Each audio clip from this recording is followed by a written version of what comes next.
big cheesy pie here. Although I use the cheapest feta, it still comes out very delicious. The filo layers are very crisp, and the courgettes make the filling light and moist.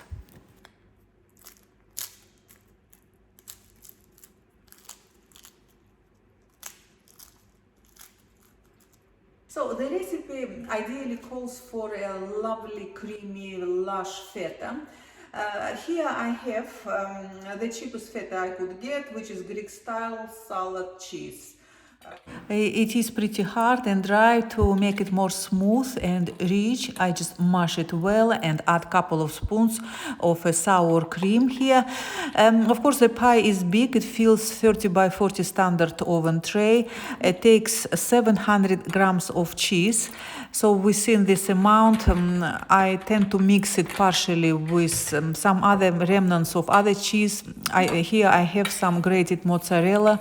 Any old cheese will do, as long as you use this amount. It's pretty set, 700. Same as cheese, 700 grams of courgettes, pretty set amount for this recipe.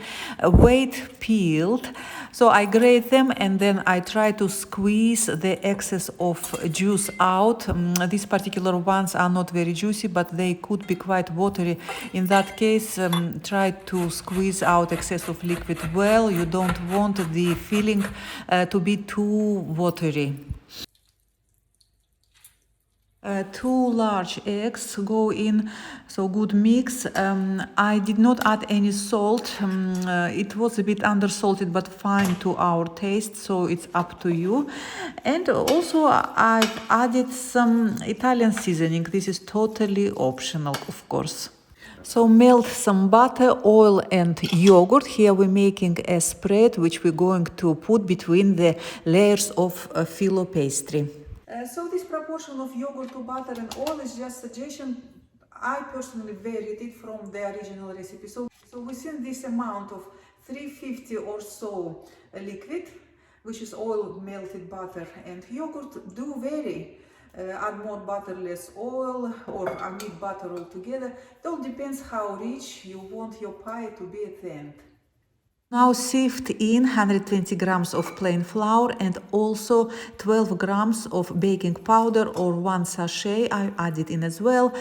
Don't forget to do that. Mix it all well.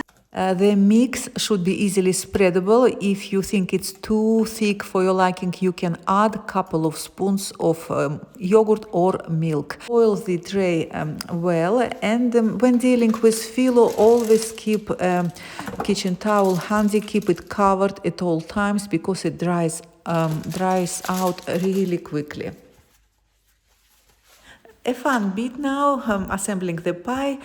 With a pastry brush, I cover a piece of filo with this spread, then another piece of filo on top, spread it again, and then along the long edge, just distribute your filling, about 2 full tablespoons of it. The filling shouldn't be too wet. Remember, it should be quite moist, though very easily spreadable. Then turn these sides in, not too much, just 1 centimeter or so, and roll everything in a reasonably tight roll, and the roll should just fit nicely along the short edge of your baking tray.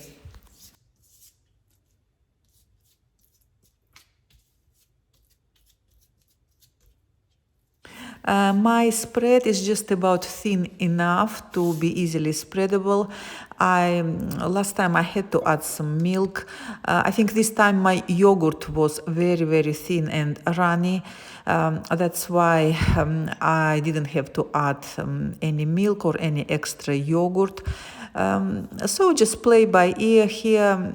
It should really be easily spreadable. That's the key.